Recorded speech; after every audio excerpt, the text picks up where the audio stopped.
Hi everyone and welcome to your midweek astrology update brought to you by onemillionnights.com.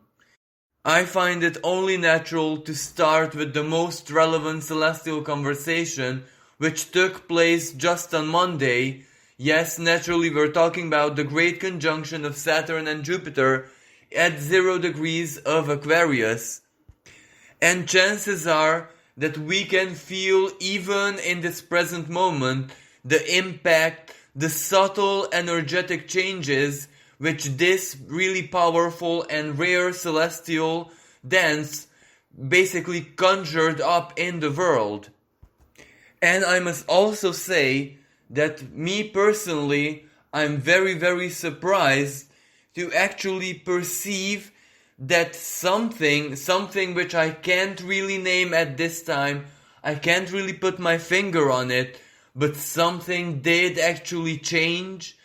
I'm not sure if it's in the world or if it's my life, if it's my perceptions, but I actually authentically do feel like something is definitely different in the now, in the present, than it was maybe a week ago. Now, I strongly believe that all of us felt the overall tone, the vibration of 2020 in a very specific kind of way, where it was like being inside a pressure cooker, and no matter how much we detached ourselves, no matter how much we kind of protected ourselves, shielded ourselves from, all the influence, all the, for example, information on social media, the television, all the doom and gloom, we still felt, even being totally disconnected from all those sources, that the pressure is on, regardless if we choose to be aware, regardless if we just try to detach, the pressure is still there. And perhaps this is one of the biggest changes I personally experienced. It's not that the pressure isn't there, but it feels less denser, it feels totally different, as if it's not as urgent, not as impactful as just how it used to be just a week ago. And of course, don't get me wrong, I'm not the kind of person who, talks himself into perceiving this. I am a really rational person, so most of the time I do need empirical evidence to actually start believing in something which before was, let's say, questioned or doubted by me.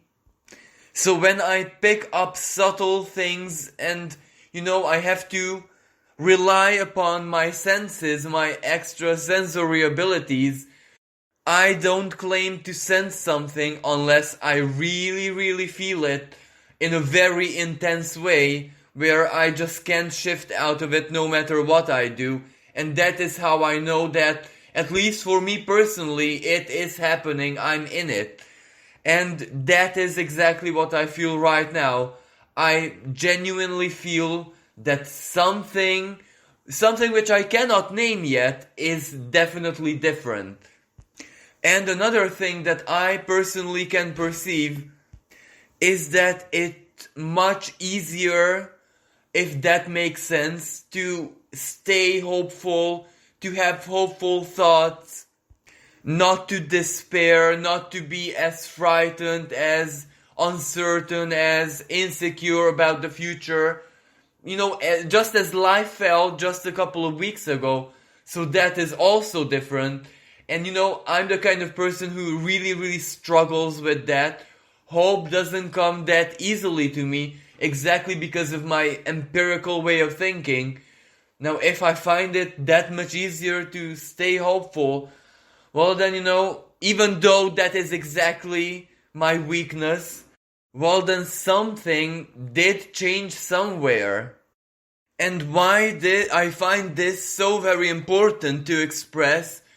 Well, right now in the sky, in the sign of Capricorn, the Sun and Mercury are relatively close to one another. They still hold a conjunction, And whenever the Sun and Mercury are together in the sky, well, that is an aspect which allows vision, which allows the ability to predict, to anticipate, to kind of feel the future.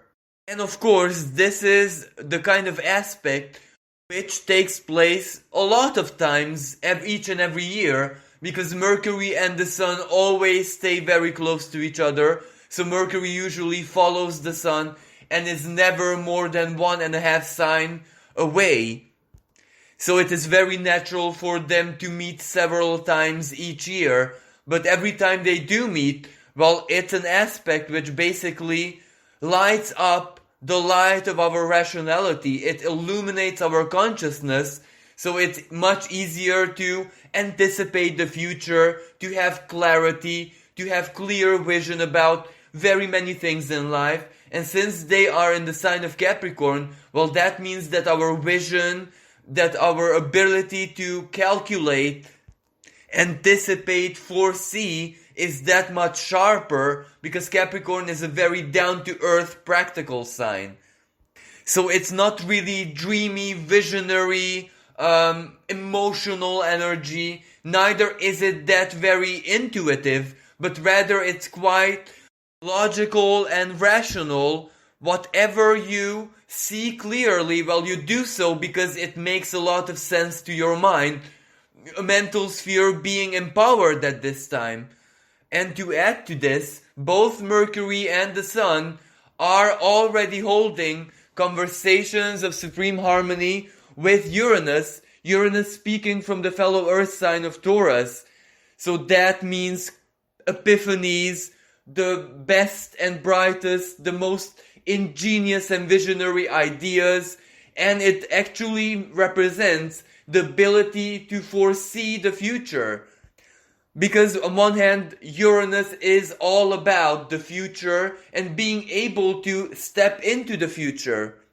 So if our minds are illuminated by the conjunction of Mercury and the Sun, and of course, both of these planets receive a big blessing of Uranus, planet of truth, objectivity, the highest functions of our mind, so to speak, well, then that means that everything that we are hopeful about, or everything that we actually feel that it's possible, that it's probable, is actually quite real, quite authentic, quite possible and probable, because this is the gift of Uranus.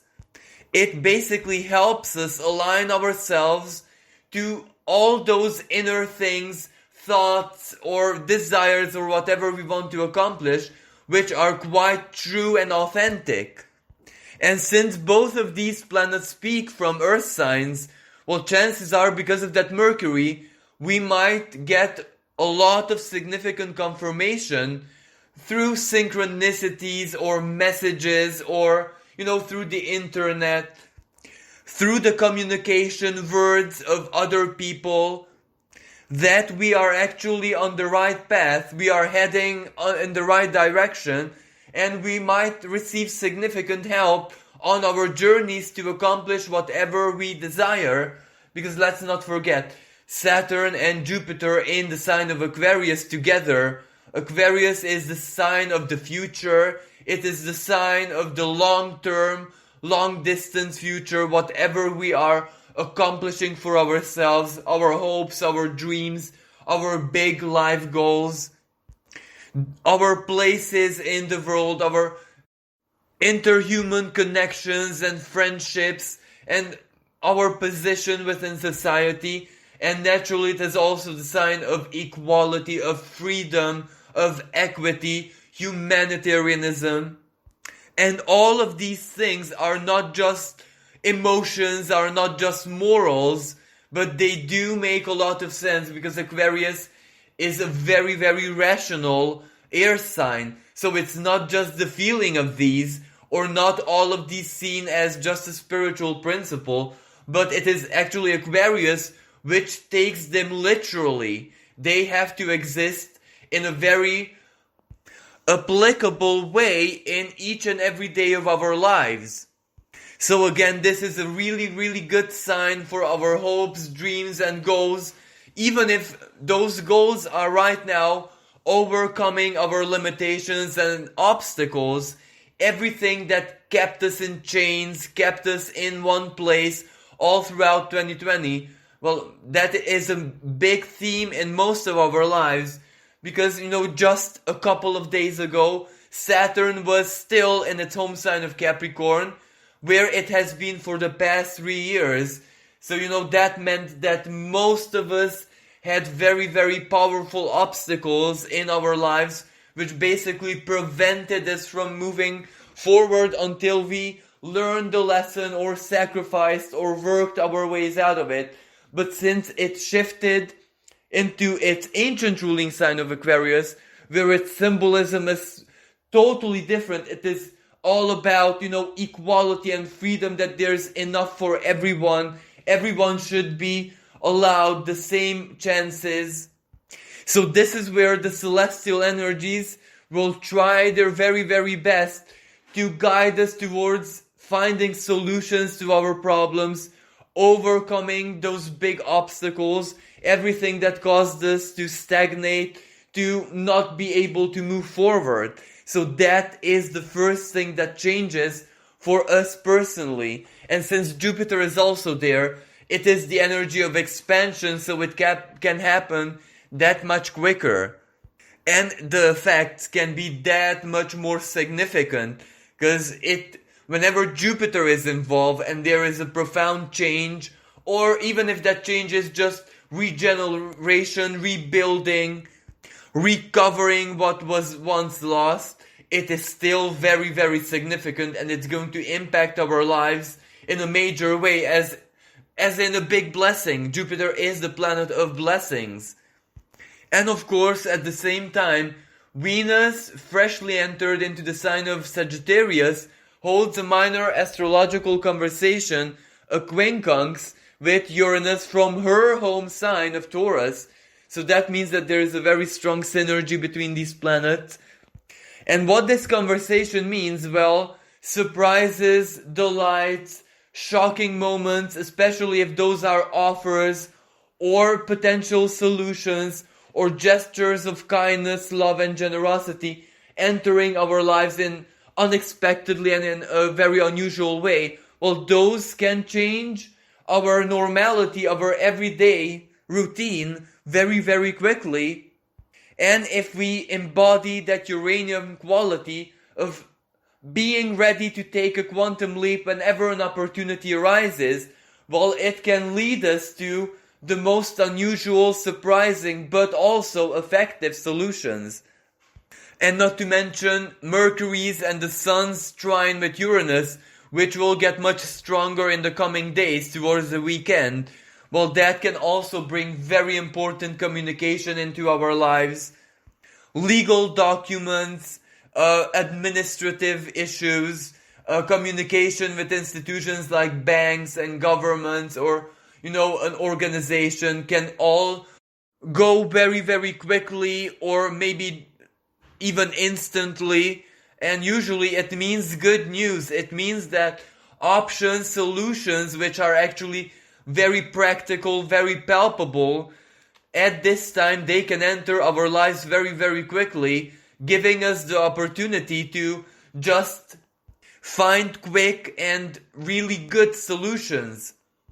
It's also a very good energy for those looking for a job, or for those needing help, maybe from society, social help, those who have lost their jobs and need some kind of source of income. It can connect you with all the relevant people. It's also really good energy for students, because this communication, this flow of communication provided by Mercury and Uranus, can very quickly connect us to the most appropriate mentors, teachers, guides, people who can inspire us.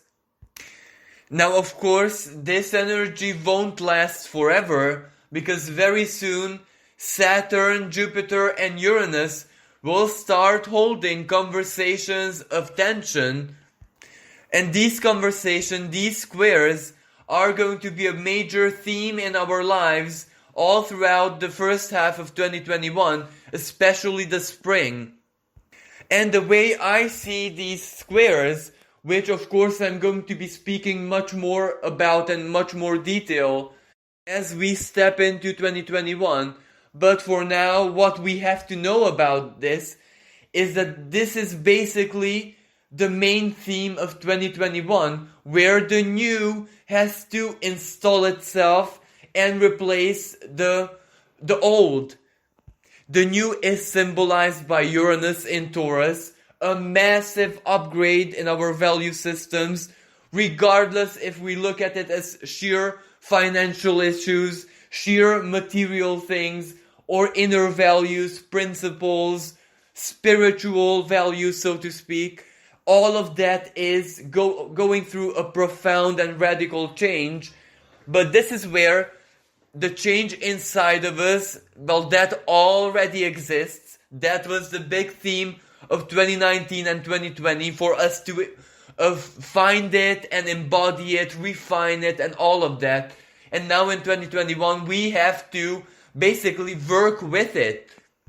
Simply said, our normalities are right now totally different than they were before this, let's say, coronavirus situation.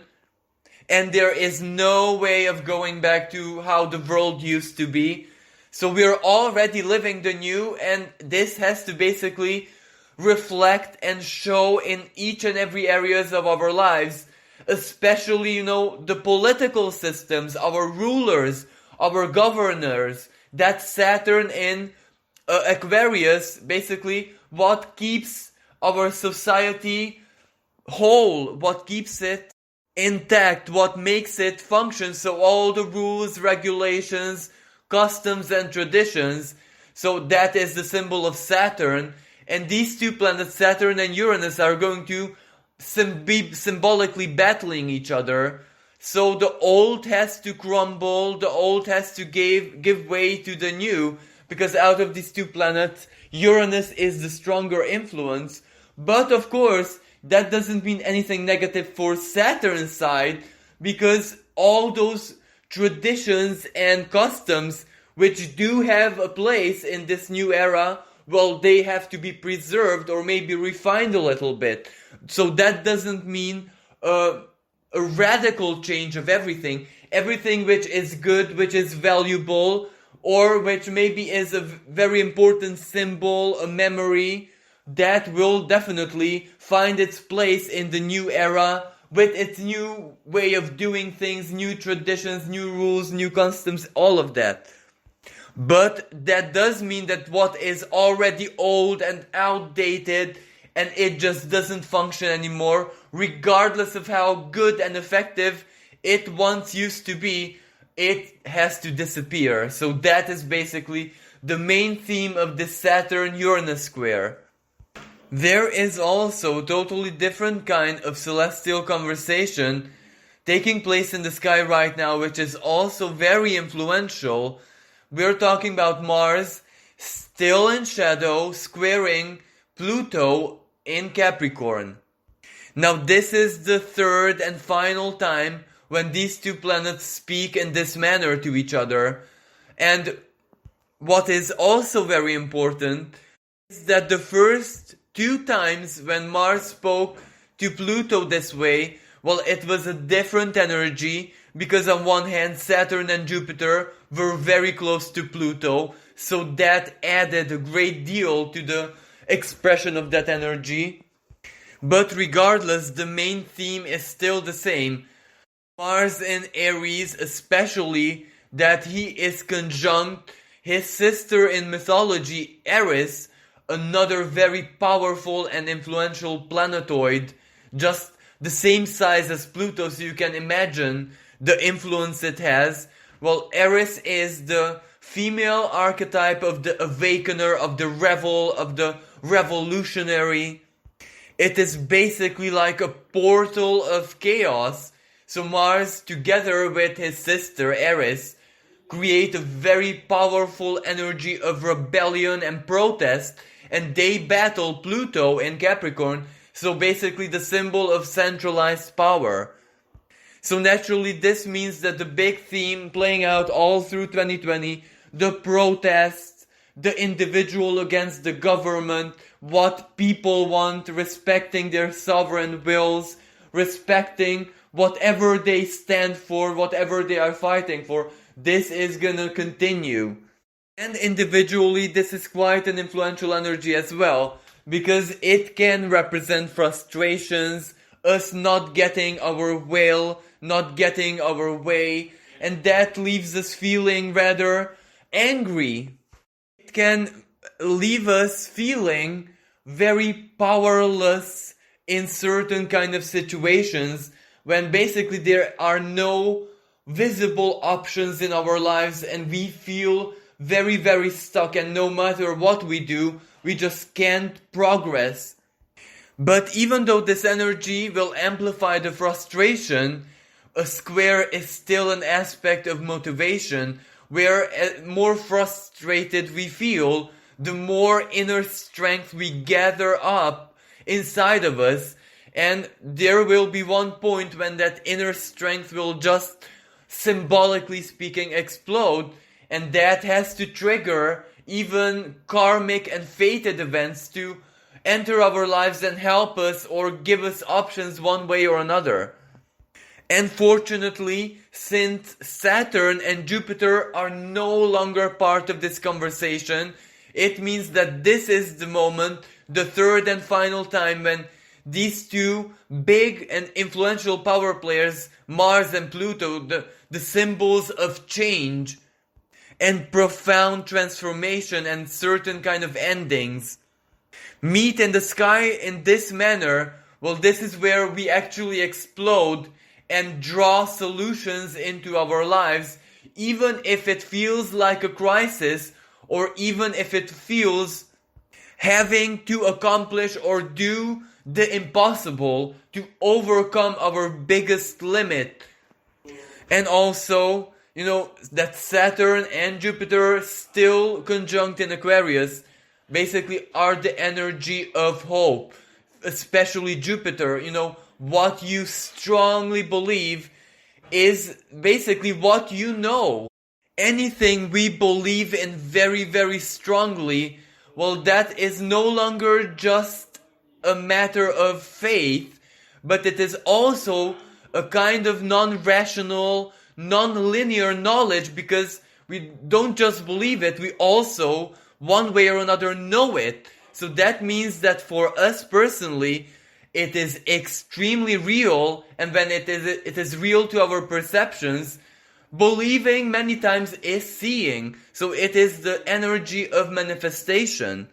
And you might say that Jupiter and Saturn in Capricorn were also about manifestation, and you would be absolutely correct. But in the sign of Capricorn, it is a kind of manifestation which has to imperatively respect the rules which govern the material plane, Capricorn. So, every manifestation has limits to it, because Jupiter is debilitated in the sign of Capricorn. So it doesn't matter how powerful the faith and belief is, the manifestation still has to respect, for example, the laws of physics or the customs or the traditions, however that manifestation is possible in the earthly plane. But in the sign of Aquarius is already totally different, because Aquarius is mind over matter. If it's in a specific way in the mind and it makes a lot of sense, well, then the rules of, the material plane don't matter as much. So manifestations triggered by Aquarian energy are much more, let's say, impressive, surreal, big, miraculous. In the sign of Capricorn, it was more about seeing is believing. In the sign of Aquarius, it's more about believing is almost guaranteed to see its manifestation one way or another. And, quite ironically, we are just in holiday season, winter celebrations, a time of the year when people have the natural inclination to focus that much more on their dreams, on their goals, on their desires, what would make their life happier, more complete, and also more spiritual and emotional values are being focused upon more than, let's say, any other time of the year. Because, in most places of the world, Christmas or Yule, or call it however you want, is about light and love and generosity, being kind. So this goes so very well with the energy of the Great Conjunction in Aquarius, because all of us are individually small batteries powering a collective consciousness. Aquarius is all about that. So when more of us desire, wish and hope, emotional values like peace, serenity, love in our lives, well, that basically changes the frequency in a very significant way. And all those people maybe who haven't heard about astrology at all and don't know what is going on in the sky, well, they still feel an inclination to be more hopeful, to be more loving, to be more in tune with themselves at this time than any other time. So basically, it was almost like the great divine architect made sure that this celestial conversation happens exactly at that time when everyone is naturally inclined to be at its most hopeful.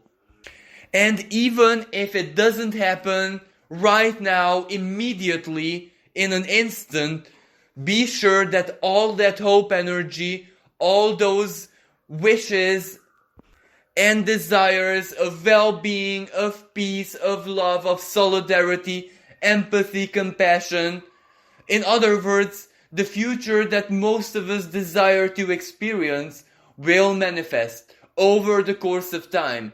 The Great Conjunction opens the next cycle of 20 years. So right now, even in the most unconventional way, we are actually making sure that is exactly what we will experience.